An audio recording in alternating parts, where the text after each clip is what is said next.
Hi there, this is Teri from Stamping Magic. Welcome back to my channel. Today's project is actually 3 projects. I'm going to show you how I created each of these cards. I used 3 different stencils for the background and I applied the ink in 3 different ways. I also used a special technique to colour the leaves on the top of the little trees.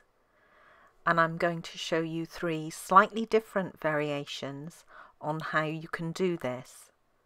So let's get started. These are all the measurements you need for the various elements required to create this project. So if you're interested in reproducing it, you can take a screenshot and refer to it later. I have my Whisper White mat here for my background layer, and this is what I'm going to stencil. Now I've used some temporary adhesive to fix it to my silicone sheet, and then I'm going to position my stencil on top of it. I'm centering the pattern on the stencil over my cardstock, and then I'm fixing it in place just by some strips of washi tape. I'm using soft suede ink for all the stenciled backgrounds. I'm applying the ink through the stencil using an oval makeup brush. Now you can get similar brushes that are sold just for craft purposes, but as far as I'm aware they don't seem to be any different to your normal oval makeup brush, and the oval makeup brushes are so much cheaper to buy. If you're interested in these, have a look on Amazon. They seem to have the best deals for them. So I'm just using a light circular motion to apply the ink through the stencil, and then when I'm happy I can remove it. For my second background, I'm going to apply the ink through the stencil using some of our stamping sponge. Now I usually wear a glove when I'm using the sponges because the ink tends to seep up through the sponge and get all over your fingers. I know some people don't mind that, but I do. So again, I'm applying the ink using a light circular motion and just covering all the cardstock that's exposed. Then when you're ready, you can lift up the bottom half of the stencil and just check. And if you've missed any bits like I did here, you can put it back down and go again. The third method I'm going to use to apply the ink through the stencil is just by using a sponge dauber. Now the results you get for all 3 of these methods are pretty similar really, but the sponge dauber application does take a lot longer because you've just got a tiny area on the tip of that sponge to use to cover your cardstock. The application is also much the same for all 3 methods, so I always use a light pressure and a circular motion to apply the ink.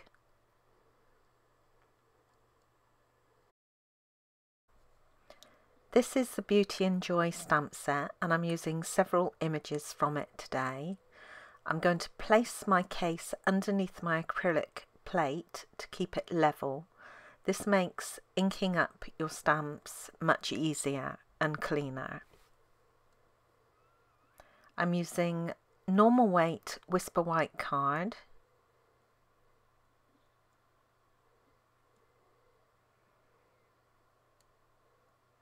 I'm going to stamp my image first of all using crushed curry ink, and I'm going to stamp this down twice, and that's the beauty of the Stamparatus. You can overstamp if necessary as many times as you want to.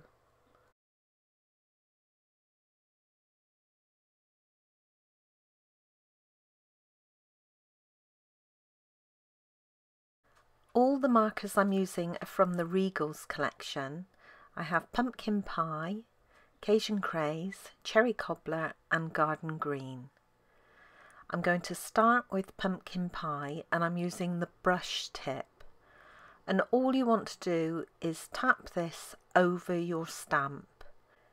You want to make sure that when you do this technique that you use the side of your brush tip and not the tip, otherwise the tips will just get mashed. I'm tapping this very gently, so there's hardly any pressure used at all, and I'm just lightly bouncing it all over the stamp to cover it in colour.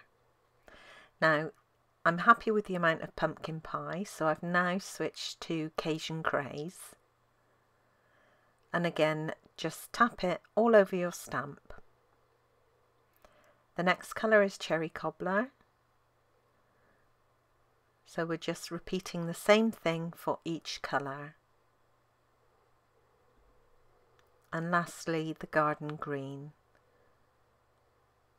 These are lovely autumnal colours.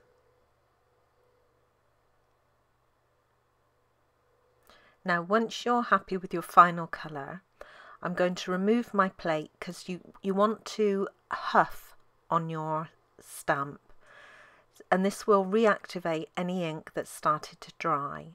Then you can replace your plate and stamp it down. And this is what you get. It's absolutely gorgeous. Now to finish off this first image. So I'm cleaning my stamp, and then I'm going to turn the board round. I've already positioned the trunk, I suppose it is, of this tree, and I'm going to stamp that twice using soft suede. Clean that stamp, and then on my second plate I've positioned the basket, and I'm going to stamp this using Cherry Cobbler ink. And again, I'm going to do it twice to get a really good impression. Now for my second card and my second image. Again, I'm using normal weight Whisper White card for this. And the process is exactly the same up until you apply your last marker colour. So I've sped this up. So I'm just applying the pumpkin pie first of all, then the Cajun Craze, Cherry Cobbler, and Garden Green.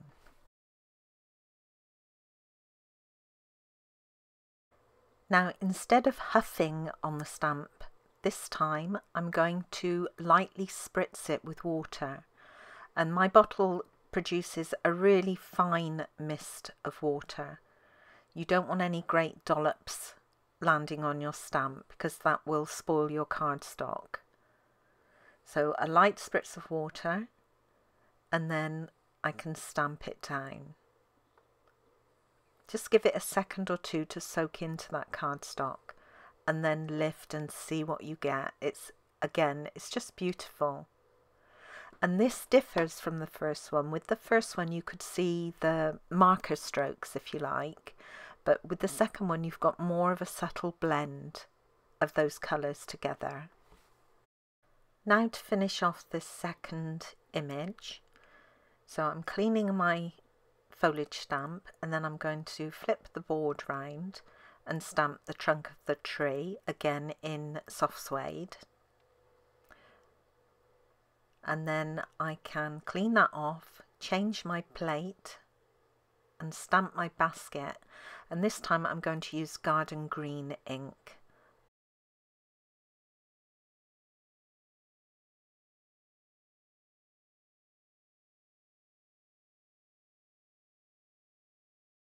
Now for my third and final panel, I'm changing the cardstock. So this time I'm using watercolour card. Now this isn't a Stampin' Up product. Stampin' Up do sell watercolour card, but theirs is an off-white creamy colour. This one is pure white.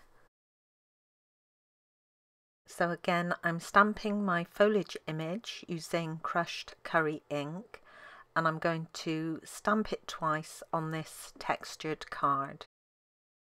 You apply the marker ink just as you did before for the other two panels.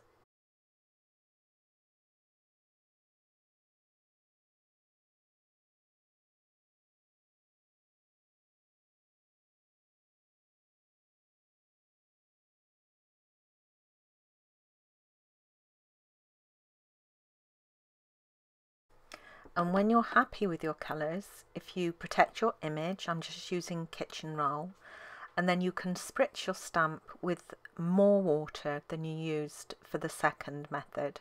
Because we're using watercolour card, it will absorb the water better. It won't ruin the cardstock.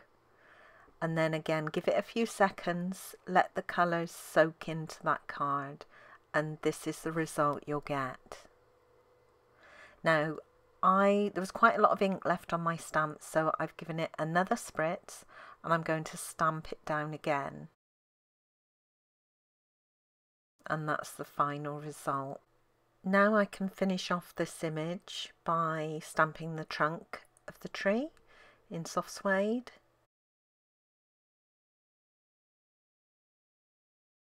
And then the basket this time is going to be in crushed curry.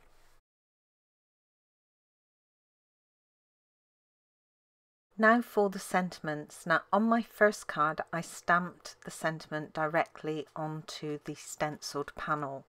I did forget this, so I've already gone ahead and layered this onto the cherry cobbler mat, but using the Stamparatus it should be fine. I've already positioned my stamp and I'm just inking it up with cherry cobbler and stamping it down. Now the sentiments for my other two cards were stamped onto scrap Whisper White and then die cut. So I have a piece of scrap Whisper White, again this is normal weight, and I'm going to create one sentiment with crushed curry and the other one with soft suede.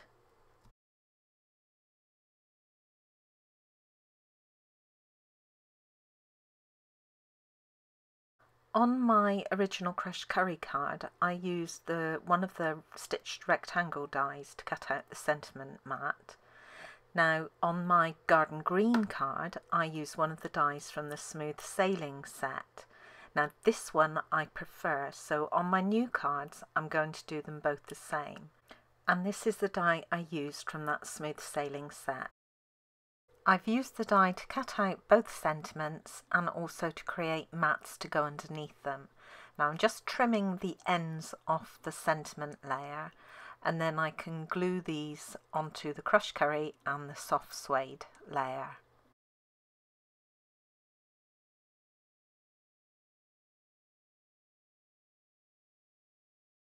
I've die cut all the panels and added them to their respective mats. For this first one I used the stitched rectangle dies. I used the 4th size up from the smallest to cut out the image, and then the 5th size up to cut out the cherry cobbler mat. For the middle panel I used the stitched nested label dies, the largest one for the green mat and the one below that for the image. I did adjust the shape of the green mat slightly using my die cutting machine, and if you want to know how to do that, there'll be a card linked at the top right of the screen. For my last panel I used the Stitched Shapes largest oval die for the image, and then the largest scalloped oval from the layering oval set for the crushed curry mat.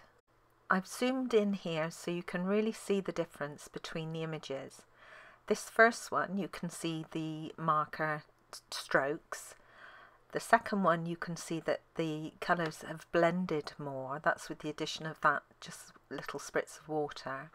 And then the final one you can see the colours have blended a lot more, and you've also lost some of that definition on the edge of the leaves.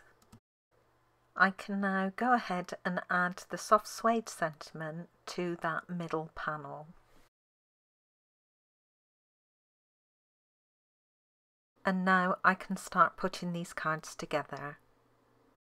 Now each of them has a white mat that goes inside, and I've decorated this with a strip of the coloured cardstock, in this case cherry cobbler, and also a strip of Whisper White which I've stenciled to match the front of the card. Then all my stenciled pieces have been layered onto coloured cardstock, and these can be added to the front of the card. And then I can also add the image panel to the front of the card.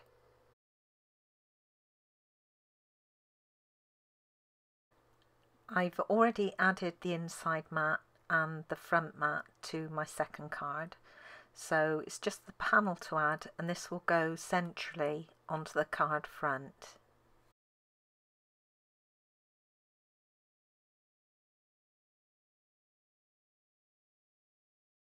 Again, with my final card, I've added the inside and outside layers to the card. My image panel will go towards the top of the card, and then I've got room for my sentiment underneath it.